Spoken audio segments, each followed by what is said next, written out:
Hello everybody, it's Tommy and welcome back to my channel. Today we're building another Polly Pocket Disney Princess castle, and this one is Sleeping Beauty's castle, Aurora, and this is like a real life replica of a Disney castle toy that they made back in the 90s, just like all of the other ones were. If you've missed them already, I've been working really hard on these, and I even started a playlist on my channel to feature all of my Polly Pocket houses because you guys really seem to love them. But for this series in particular, I've already built Cinderella's castle, Belle's castle with like a little bit of her village, and this is Sleeping Beauty's castle. And then my video that will be coming out probably Wednesday is going to be Disneyland or Disney World Polly Pocket version, and it's like a toy that I used to have when I was growing up, so I'm very familiar with it, and it's kind of the grand finale of this whole series. But I'm actually going to continue this series throughout the week because, one, I'm really loving the way that these turn out. They look really pretty on my channel, like all lined up in thumbnails, and I don't like the way that my schedule has kind of made it so that I start a new series in the middle of the week. Probably about a month ago, I decided that I wasn't going to post on Tuesdays and Thursdays anymore because my channel interaction is really low on those days. So I figured I would give myself a break, and if I was going to give myself a break, those are probably the two best days to not post. So without like officially confirming it anywhere, I usually post Mondays, Wednesdays, Friday, Saturday, Sunday, or something in that spectrum. So because of that, I have kind of messed up my schedule, and it's kind of worked itself out that my new video for the week or my new series for the week ends up on a Wednesday. And that's a little bit weird and confusing sometimes. So then I end up like not really posting the brunt of my videos until the weekend, which is what I want, but I also want new videos to be coming out throughout the week. I don't know, maybe I'm overthinking it personally, but what I kind of decided is that if I can carry this series out throughout the rest of the week, then I can start fresh on Monday, and that will be better, so that I'm starting a new series on a Monday instead of a Wednesday, because that just works out better for me, and it works out better for planning because this weekend was like the end of my racing season, which is, I have been talking about like why I've been so behind in videos and why my schedule ended up getting so weird and why I really haven't been posting on my personal channel. I've been really focused on the end of the season, and I have so much footage for Racing Madness. We had the craziest night on the finale. Like, the season finale is going to be everything. I was so pumped for the footage. I got so much footage that my camera died and I had to switch over to my phone because there was so much going on. And oh my god, I want to give you guys spoilers, but I'm not going to because that's going to be coming out on my personal channel. I'm really excited. I'm going to work on it this week. I promise it's going to go up, and then I'm going to be doing some other content over on that channel. But regardless, I've been busy because of that. And so this weekend was the end of racing season, not just at the track that we race at, but at a different one as well.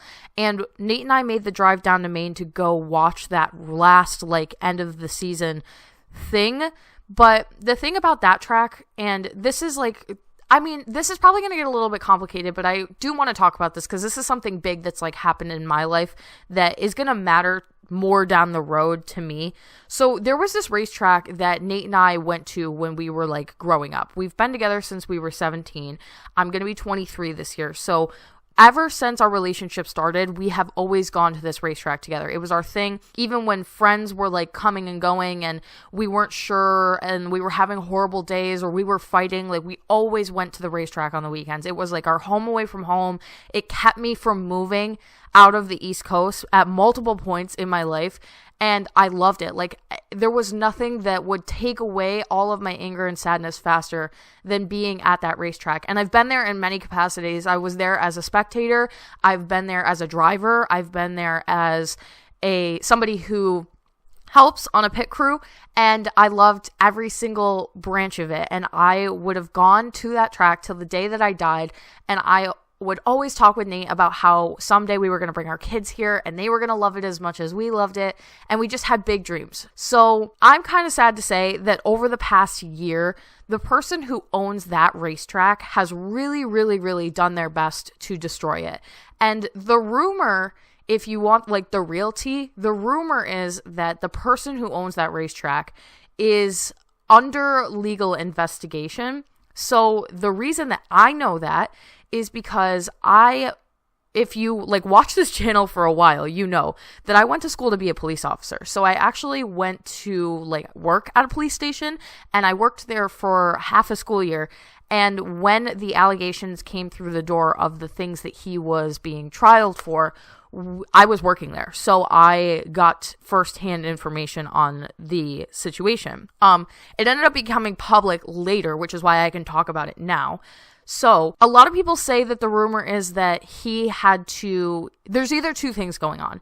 He had to change a lot of the prices for the track so that he could pay lawyers, or probably what I think is going on, he's trying to ruin the like cost of the racetrack or the overall value of the racetrack so that it doesn't sell well on the market, so that whoever ends up inheriting it, it's basically worth nothing. And he's done an amazing job of doing that, because he basically jacked up the prices sky high, made every person who's ever raced there completely hate it, like never want to go back, including us and Zach. And he used to race there and got second place in the championship, and he does not race there anymore because of all of the crap that goes on over there. It's very unfair. It's very biased. They target people. They always targeted Zach because he was young and skilled, and so they constantly accused him of cheating. And so basically, numbers started to dwindle. They cut the season down by half, so there wasn't even really racing there anymore.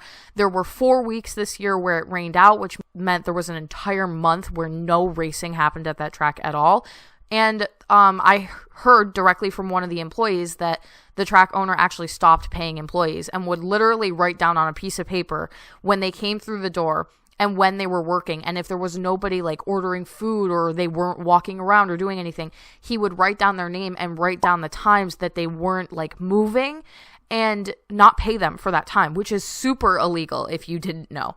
So I have a feeling, and a lot of people have a feeling, that this is actually going to be the last year that that track was open. So Nate and I went down to go see the season finale and like experience the track for one last time and kind of just reminisce and be there and have a great time. And we got to the gate to pay to get in. And they were charging $25 a person to get into the track on championship night. So I've been going for probably 6 years, 6 seasons, and never have they ever charged $25 a person to get into championship night. And Nate and I stood there for a while and debated, because I really wanted to go in and just experience it for one last time, but I did not want to give this track owner $50 so that he could not pay his employees and pocket the money and go pay lawyers for crimes, that awful, horrible things that he's done.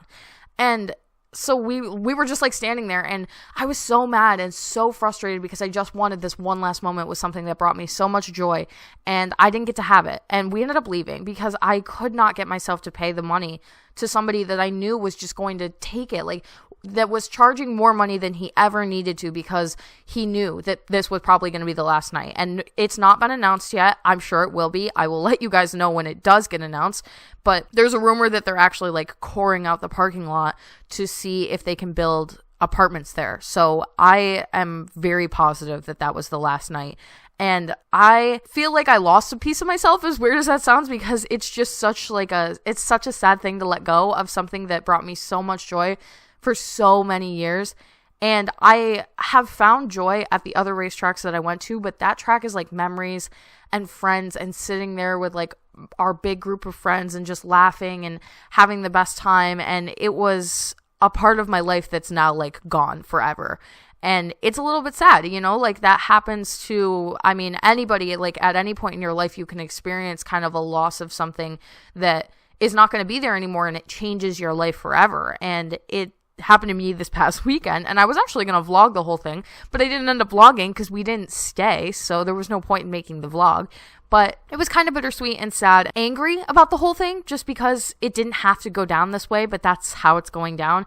And whoever buys this racetrack is most likely not going to keep it a racetrack. So, and even if they did, it would never be the same as it was, because it would be under new ownership. So there would be things that would be different. And I just have a feeling that it's not going to go that way. Like it's not going to be a racetrack regardless of who buys it, because it's not profitable anymore, because that man destroyed it. And it sucks, because that's how it is, and people can do whatever they want with their property, but that's just my little rant for the day, because that's not what I would have done with it, and I wish more than anything in this world that I had random amounts of money that I could just go purchase it and save it for everybody who loved it as much as I did. And yeah, so that was my weekend. But the good news of it is that I ended up going to Michael's and buying a planner and becoming obsessed with it and planning out so many great Halloween videos that will not be starting on this channel until it actually hits October 1st, because I am definitely one of those people that needs to wait until October to do it, at least like October content. That being said, I definitely went to Walmart yesterday and bought the store out of glittery pumpkins. And I will probably get a little bit more festive at the end of the year, but right now on this channel, definitely no Halloween content until October, just because that's how I am and I don't want to burn it out. I do feel like if you start too early, like it starts to get a little repetitive, and I have so many great ideas, so I want to wait on them. But this series is going to continue throughout the week. I think I have like a surprise series that a lot of people are going to enjoy next week. And then before you know it, we are going to be into October and the Halloween content will start and it'll be amazing. I do want to say that this is available for download on the gallery under my origin ID, theallegedsimmer, all one word. It's called Sleeping Beauty's Castle or Sleeping Beauty's Polly Pocket Castle. And it was driving me crazy. Like there was a bug when I was doing this castle that didn't allow me to use the second floor, and I don't know if you can tell, but there's tiles missing on the second floor, or you can kind of see when I'm zooming in and out of the castle. The second floor flooring was actually disappearing and I couldn't fix it. Like I saved the game and exited and tried to move it to a different lot and it was still broken. So I'm hoping to God that when you guys download it off the gallery, it's not going to look like that. But what I did is I actually put tile down. I managed to finally put tile down on all of the flooring so you can still see it, but for some reason it wasn't allowing me to put furniture up there until I put tile down. It was acting really, really weird, and it was so hard to get the tile. I had to like zoom in and out at weird different angles and drag it along, and then it wouldn't appear and then it would appear. It was really complicated. I don't know. I've never had that happen before in my life. Also, I don't think that I actually showed the decoration of most of this back part of that dollhouse, and that was completely on accident. I walked away because I was doing something else, and then when I came back I assumed I was recording and went and decorated, and then I lost power, so the whole thing shut down. I lost it and had to do the whole thing again, and then I ended up refilming, but like not filming. Like I did not hit record before I went back to go redo the entire back of the house. So if you want to see what it looks like, stay tuned for the screenshots at the end of this video, which should be coming up literally any minute now. I want to start doing this new thing where I thank new people for subscribing to my channel. So if your subscriptions are not private, then I will be able to say thank you for subscribing because it shows up in my notifications. So for this video, I want to thank, hold on, let me go all the way back to my YouTube channel. For this video, I want to thank Gianna and Anna Taylor. It says that you guys just recently subscribed to me. And I want to thank you both very, very much for joining my little family and enjoying my videos and liking and subscribing and watching. Thank you so much, Gianna and Anna. I love you both so much. Anyway, guys, thank you all so much for watching. Don't forget to like and subscribe. Hit that little bell icon below to turn on post notifications so you can get updated every single time I post a new video, and I will talk to you all in the next one.